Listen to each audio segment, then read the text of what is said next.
राधे राधे साथियों, जय श्री कृष्ण। कैसे हैं आप सब साथियों? अभी सुबह का करीब करीब 4:35 के आसपास हुआ है।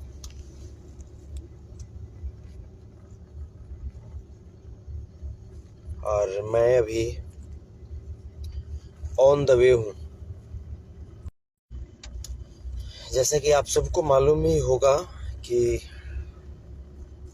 और आपको मैं बताता भी रहता हूँ कि मैं रात बिरात को भी चलता रहता हूँ।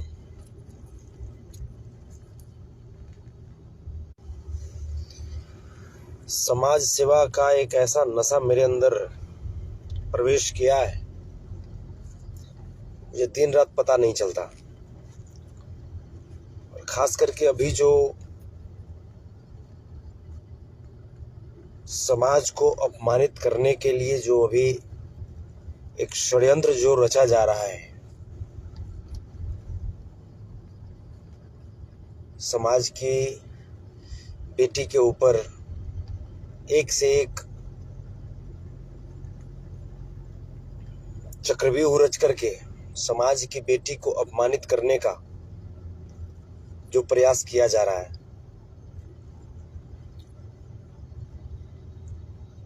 इससे हमारा पूरा समाज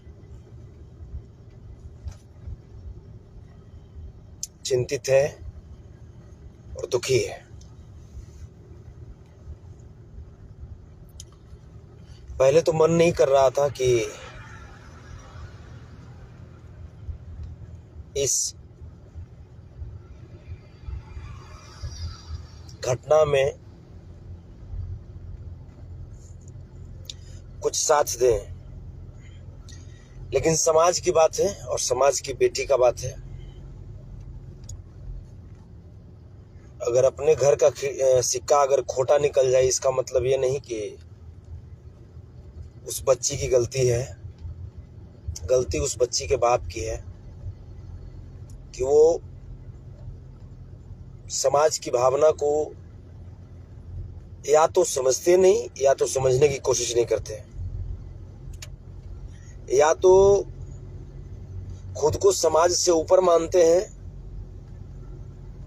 या उनके नजर में यादव समाज का कोई वैल्यू नहीं है। और जिसका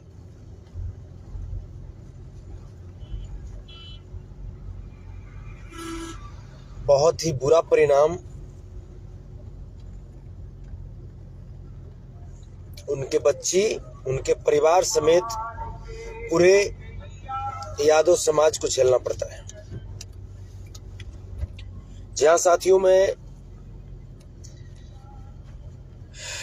भोजपुरी सुपरस्टार खेसारी लाल यादव जी के बेटी के ऊपर जो गाना गाया गया है और जिस प्रकार से उस मासूम बच्ची को प्रताड़ित करने का जो कार्य किया गया है, यादव समाज को अपमानित करने का जो कार्य किया गया है, मैं इसी मुद्दे पे बात कर रहा हूं। अभी आपको मैं दिखा रहा हूं, देखिए मैं ऑन द वे हूं और कोई नहीं है गाड़ी में। मैं आपको बोलता था ना कि मैं कभी कभी मैं रात में निकल जाता हूं और मैं अकेले में गाड़ी ड्राइव करता रहता हूं। देखिए मैं आपको दिखाता हूं, कोई गाड़ी में है, देख लीजिए, कोई गाड़ी में नहीं होगा। देखिए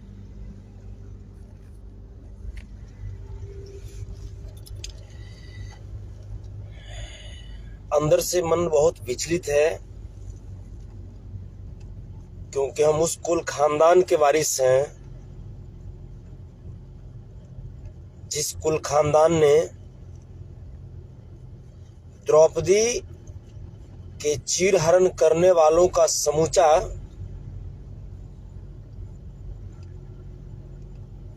वंश का ही सर्वनाश कर दिया था। हम उस कुल खानदान के वंशज हैं। और आज एक ऐसा वक्त आ गया है जब हमारे कुल खानदान की बेटियों को अपमानित कर रहा है, लगातार चीरहरण कर रहा है, और उस बेटी के पिता लड़ने के बजाय आंख से आंसू निकालते हैं। वाह रे दुनिया। ये आंसू कहीं ना कहीं खेसारी लाल यादव जी को याद दिला रही है। याद तो दिलाती होगी खेसारी लाल यादव जी को कि खेसारी जी, आप जिस प्रकार से अपनों से अलग हो करके गैरों के दामन को पकड़ लिए हैं, गैरों की गोद में जाकर के बैठ गए हैं, ये गैर कभी अपने नहीं हो सकते। जब तक आपके पास पैसे हैं तभी तक पूछेंगे कि खेसारी जी आप कैसे हैं, है ना।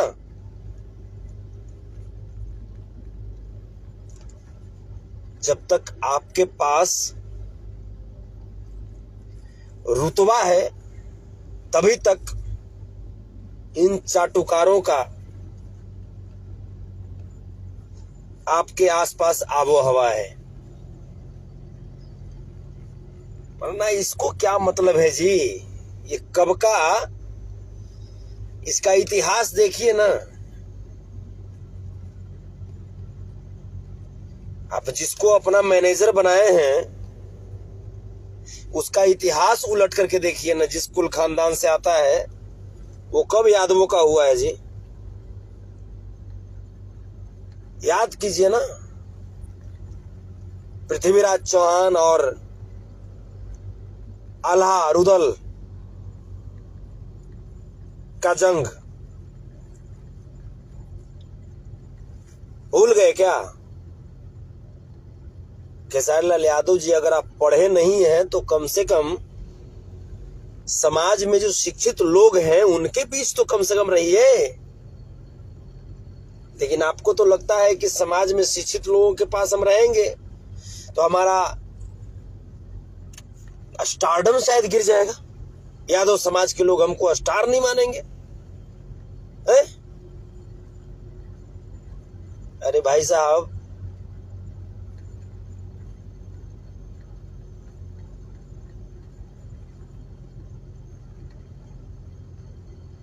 एक पंक्ति मैंने पढ़ी थी बचपन में, पराधीन सपनेहू सुख नाही। जो दूसरे के अधीन में हो ना खेसारी लाल यादव जी, वो सपना में भी सुख की चिंता और सुख की सोच और कल्पना छोड़ ही दे।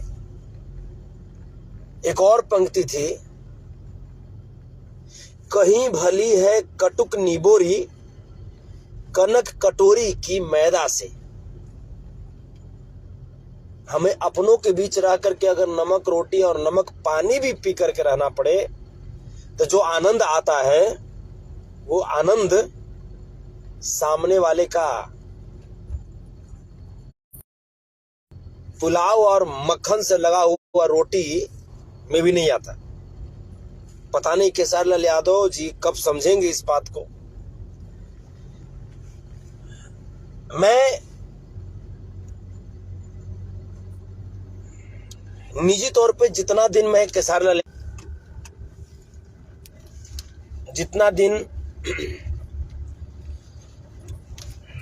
लाल यादव जी और हमारी नजदीकी रही, और मैं जहां तक खेसारी लाल यादव जी को जानता हूं,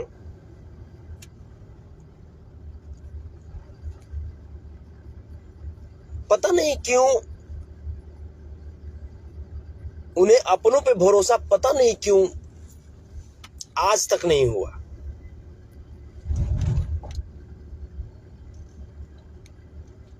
बार बार मैंने समझाने का कोशिश किया, और मेरा तमाम जब भी उनसे अटपट हुआ है तो सिर्फ और सिर्फ इसी मुद्दे पे हुआ, नहीं तो खेसारी लाल यादव जी कहें कि हाँ किसी दूसरे मुद्दे पे भी हुआ है। कभी भी अटपट मेरा हुआ है तो सिर्फ इसी मुद्दे पे हुआ है कि आप अपनों को अपना कब समझेंगे। जो गैर है उसको हद से ज्यादा तरजीह दे दीजिएगा तो यही होगा, आपकी बेटी की इज्जत दांव पे लगेगी, आपके परिवार की इज्जत के साथ बटाधार होगा, खिलवाड़ होगा।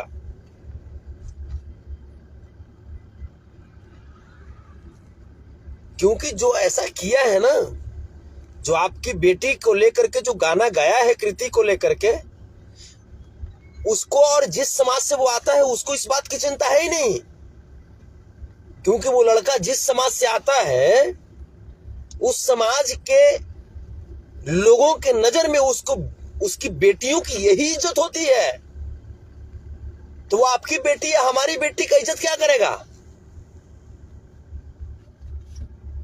उसके यहां बेटियों को इसी दृष्टिकोण से देखा जाता है। तो जैसा वो देखता है वो खुद की बेटी को, वैसा ही ना हमारी बेटी या आपकी बेटी को देखेगा वो।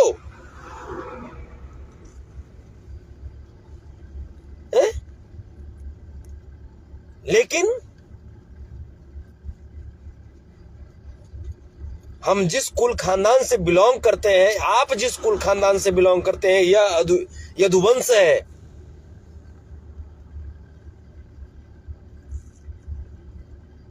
और यदुवंशियों के नजर में उनके बेटियों, उनकी बहनों का क्या इज्जत होता है, ये किसी से छिपा हुआ नहीं है।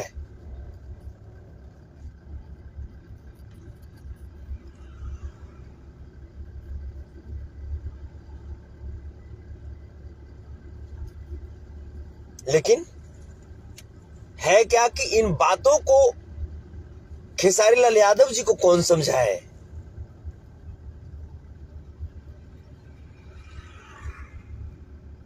मुझे याद आता है, मैं जब पिछली उन सारी घटनाओं को जब याद करता हूं तो मुझे याद आता है खेसारी लाल यादव जी से पहली बार विरोधाभास मेरा और उनके बीच हुआ जब वो मनोज तिवारी का प्रचार करने के लिए जा रहे थे। पहली बार, जीवन में पहली बार उनको मैंने कहा कि नहीं, आपका ये स्टेप भैया गलत है। और वो था कि वो मनोज तिवारी का प्रचार करने के लिए जा रहे थे। मनोज तिवारी का प्रचार करना मतलब मनवादियों का प्रचार करना, आरएसएस समर्थित बीजेपी का प्रचार करना। ये वही आरएसएस, वही बीजेपी जो हमारे परम आदरणीय लालू प्रसाद यादव जी को बिना किसी वजह के हमेशा परेशान करते रहती है, हमेशा हमारे तेजस्वी भैया को परेशान करते रहती है, हमेशा हमारे तेज प्रताप भैया को परेशान करते रहती है। और उसी का प्रचार करने के लिए चले गए थे खेसारी लाल यादव जी। वहीं से मेरा और उनके बीच विरोधाभास उत्पन्न हुआ। मैंने कहा कि भैया ये आपका स्टेप गलत है और ये आपको नहीं करना चाहिए। उन्होंने कहा कि हमको मनोज तिवारी जी बहुत सपोर्ट किए हैं जीवन में, तो आप भी उनके जीवन में सपोर्ट कर देते ना, आप भी दो चार को फिल्म में उनको साइन करवा लेते। ये बातें पॉलिटिकल जीवन की नहीं थी ना, ये बातें थी फिल्मी जीवन की। आपको फिल्मी जीवन में हो सकता है वो सपोर्ट किए होंगे, दो चार को फिल्म में साइन करवा देते मनोज तिवारी जी को।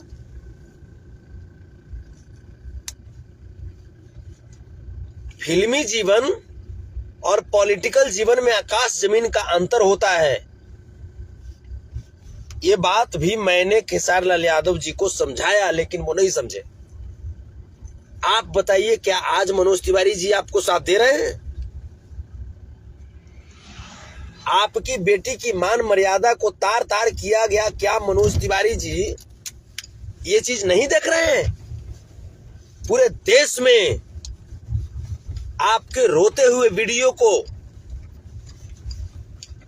प्रसारित किया जा रहा है।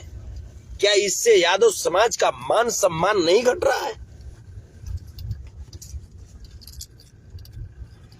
मैं पूछता हूं खेसारी लाल यादव जी से, क्या यादव की पहचान यही है कि संकट आ जाए तो रोना शुरू कर दे?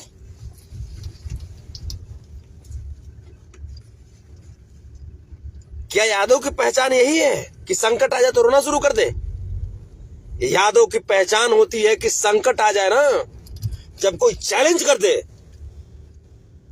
तो चढ़ करके दबोच करके सीधा निकल जाना, ये यादवों का काम होता है। यादवों का काम किसी बेटी बहू के अपमानित करने के बाद आंसू बहाना नहीं होता। किस शास्त्र में आप देखे हैं कि बेटी बहू के अपमानित करने के बाद कौन, हमारे कुल खानदान में कौन आंसू बहाया करते थे जिनसे आप सीख लिए हैं?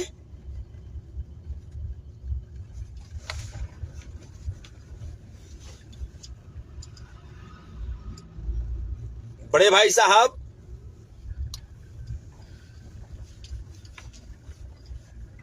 गलती तो आपने बहुत किया है, लेकिन बात चूंकि यादव है ना, संतोष रेणु यादव को समझना खेसारी लाल यादव के बस के बाहर की चीज है। इस जन्म में नहीं समझ पाओगे आप, और मैं चाहता भी नहीं कि आप जैसे लोग समझें, ठीक है? मुझे शौक भी नहीं है।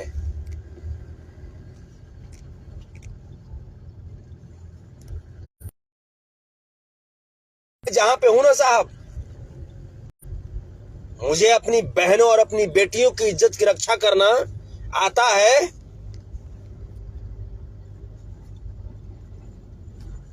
आर्थिक रूप से गरीब होते हुए भर में भी, आपसे कम पब्लिसिटी होते हुए भर में भी, आपसे कम ताकत होते हुए भर में भी, आपसे कम पैसा होते हुए भर में भी, लेकिन आप पैसे कमा करके अरबपति बन के क्या कर लिए? समाज की मासूम बेटी, हमारी बेटी की इज्जत बचा लिए क्या? क्या कर लिया आप? और ये जो आपका जो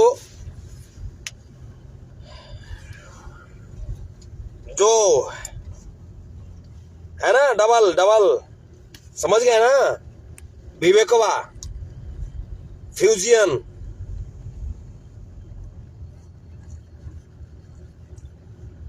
इसकी औकात है कि वो यादव को संभाल सके हैं? और ये आपको सुरक्षित कर लेगा ही, और आपके परिवार को, आपके परिवार के लिए एक बूंद खून गिरा सकता है क्या? गिरा सकता है एक बूंद खून? नहीं गिरा सकता साहब। आपके लिए जब भी एक बूंद खून गिराए, चाहे पसीना गिराए, वो पसीना और खून यादव का होगा। इस चीज को आपको समझना होगा। शायद आपको समझ में भी नहीं आएगा इस जन्म में, क्योंकि आप ओरिजिनल यादव हमको लगता ही नहीं है कि आप हो। जो ओरिजिनल यादव होते ना, आज उनका रोम रोम लहला तप चुका है। जो ओरिजिनल यादव है ना, वो तमाम लोग, मजदूर हो, कोई भी हो, चाहे वो अरबपति हो या खाकपति हो,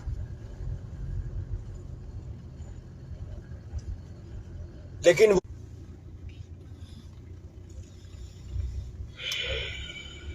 नेटवर्क की वजह से लाइव में थोड़ा सा दिक्कत हो रहा है। आप सब बुरा नहीं मानिए और कमेंट नहीं पढ़ रहे हैं, क्योंकि आज बहुत विचलित हूं। कल से विचलित हूं, जब से मैं सुना हूं इस तरह का चीज। तमाम लोग का फोन आया, पूरे देश से फोन आया है। पूरे कौन सा स्टेट ऐसा है जहां से फोन नहीं आया होगा? तमाम स्टेट से कल से करीब 3000 से ऊपर फोन आया है मेरे पास। संतोष जी, किसी प्रकार से देखा जाए तो भाई, समाज से हम तो ऊपर नहीं है, समाज से हम ऊपर नहीं है। और तब जाकर के फिर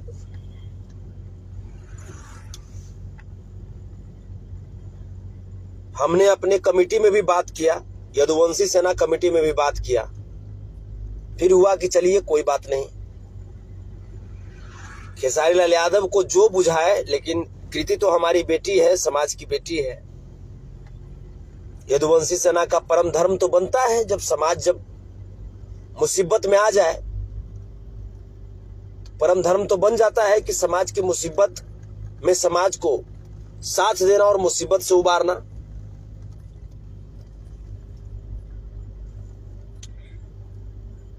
तो यही सोच करके फिर हम लोगों ने फैसला किया है कि कल से यदुवंशी सेना एक्शन मोड पे आ रही है। कल से मतलब आज से, आज इस मुद्दे पर यदुवंशी सेना एक्शन मोड में रहेगी।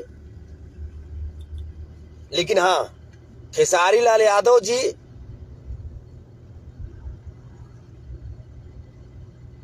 ये तय करें कि अगर लीगल तौर पे अगर वो लड़ाई चाहते हैं तो लीगल तौर पे जो लड़ाई है उसकी शुरुआत वो करें। और वो करें मतलब खेसारी लाल यादव जी खुद नहीं करें, वो अपने मैनेजर से करवाएं। एक राजपूत दूसरा राजपूत पे केस करे। अगर वो मानता है कि हाँ राजपूत समाज के लोग भी अच्छे होते हैं तो, क्योंकि गाली देने वाला भी राजपूत है और खेसारी लाल यादव का मैनेजर भी राजपूत है।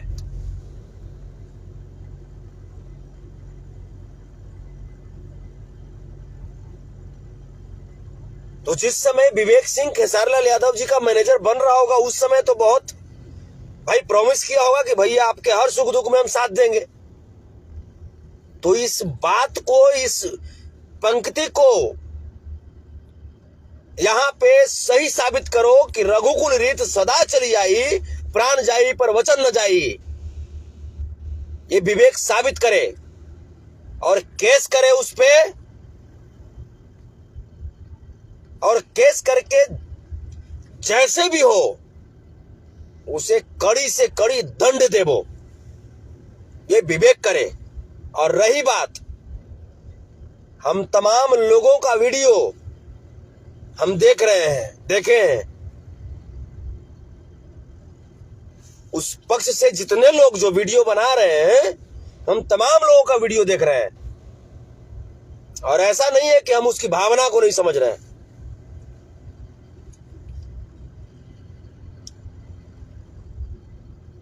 दूगो जो मौगहिया जानवर जो है वो भी बड़ा वीडियो बना रहा है, इसी बहती गंगा में हाथ धो रहा है, हैं?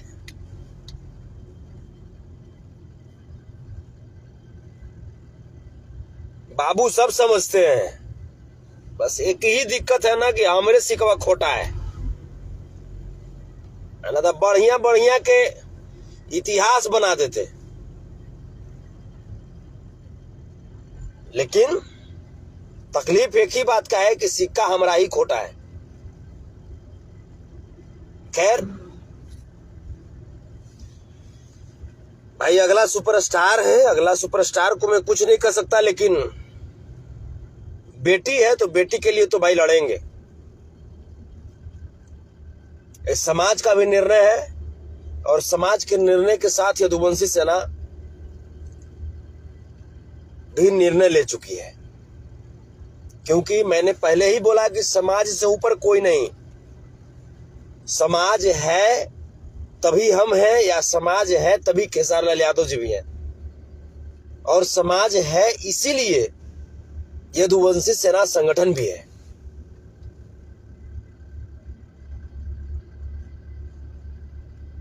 तो आज से यदुवंशी सेना इस मुद्दे पे एक्टिव मोड में आ रही है। आप सब भी जाग जाइए और बताते हैं इस बार, क्योंकि इस बार ये उसकी गलती नहीं है, यह अपराध है। और विवेक सिंह, तू पहले सुन ले, कितना तू पढ़ा लिखा है, तोर माए बाप तोरा कितना पढ़ाया लिखाया है, आ कितना तोरा बुद्धि है, सब घुसा देंगे चाहे कितने, समझा ना।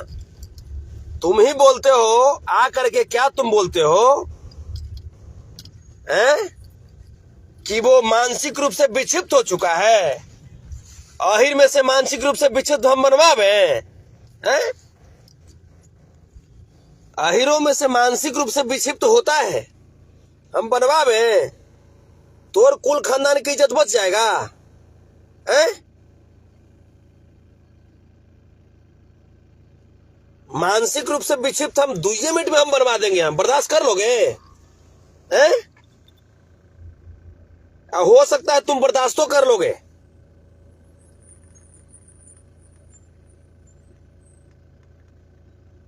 कैसे कि तोहनी के परवरिशे में यही होता है।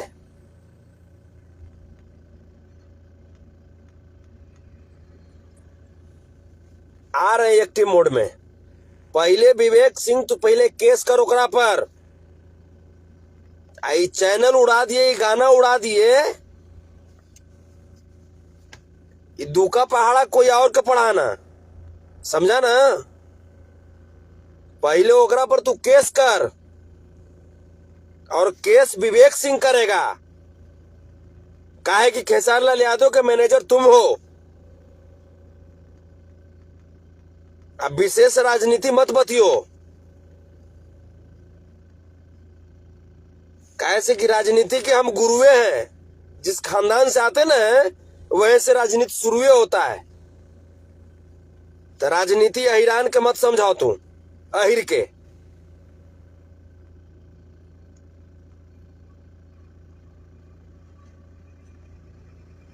ना तो ढेर अगर राजनीति बतियले ना तो चलेला मुश्किल कर देंगे।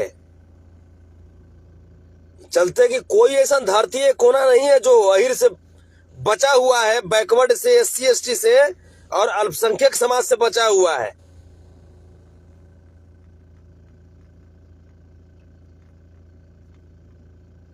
तो राजनीति मत बतियाओ बाबू, पहले केस कर, ओकरा पर केस ठोक। अब मानसिक रूप से अगर विक्षिप्त है ना तो ओकरा काके में भर्ती कर, ओकरा पकड़ के लाओ और चलते हैं डॉक्टर के यहाँ। अगर डॉक्टर कह देंगे कि हाँ मानसिक रूप से पागल हो चुका है, तब मानेंगे कि वो मानसिक रूप से पागल हो चुका है।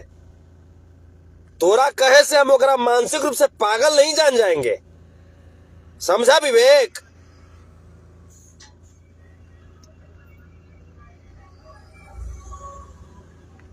ये सब पाठ पढ़ाना तुम खेसारी लाल यादव जी को।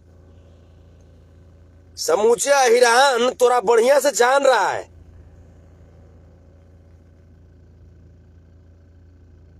चलते आहिर कोई सब पाठ पढ़ावे को तुम कोशिश तुम मत करो, है ना? तो बहुत बुरा हो जाएगा तुम्हारा।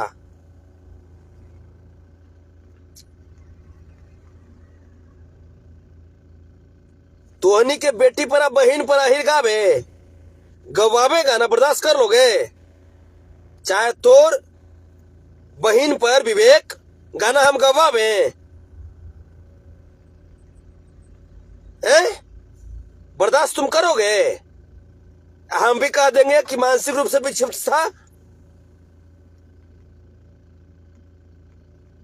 नीचे से ऊपर तक जानते हो ना आहिर के लाठी, नीचे से ऊपर तक सोझा कर देंगे 90 डिग्री में हम। जैसन तोहनी कुल खानदान की इज्जत है रे, और उसने समझता है कि अहिरों के कुल खानदान की इज्जत होता है रे। सूत के कमाए वाला, बैठ के खाए वाला अहिर से बात करते हो रे। अहिर की बेटी को तुम लोग बेइज्जत करते हो और अहिर को अपमानित करते हो तुम लोग।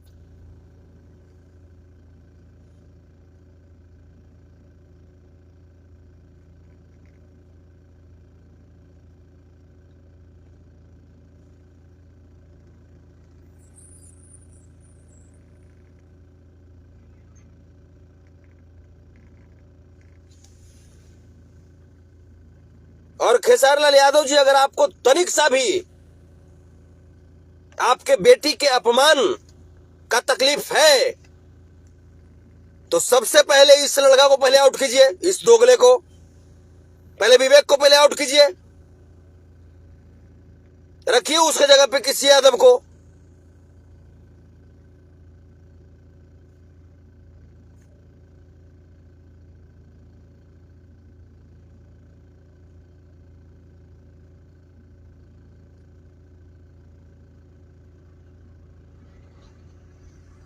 उसके बाद देखते हैं कौन माई का लाल पैदा ले लिया जो अहिर के बेटी को अपमानित करेगा।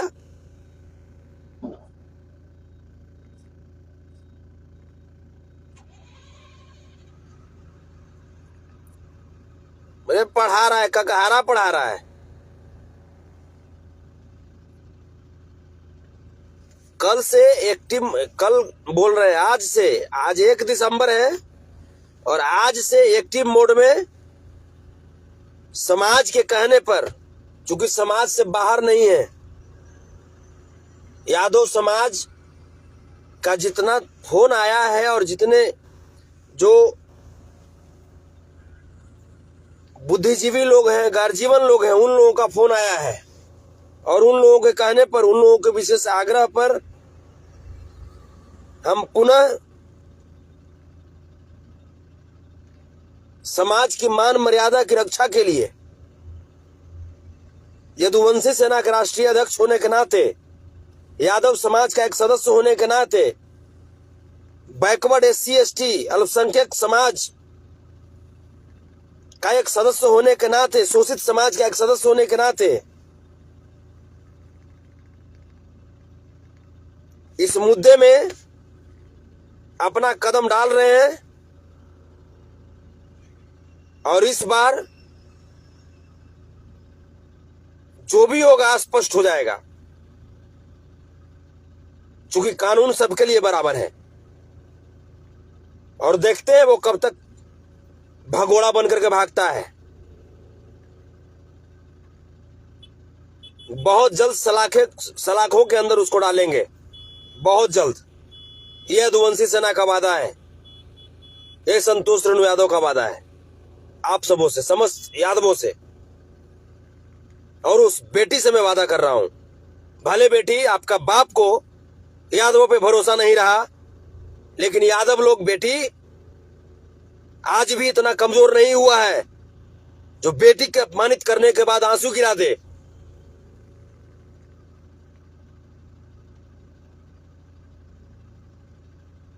आज से इस मुहिम में यदुवंशी सेना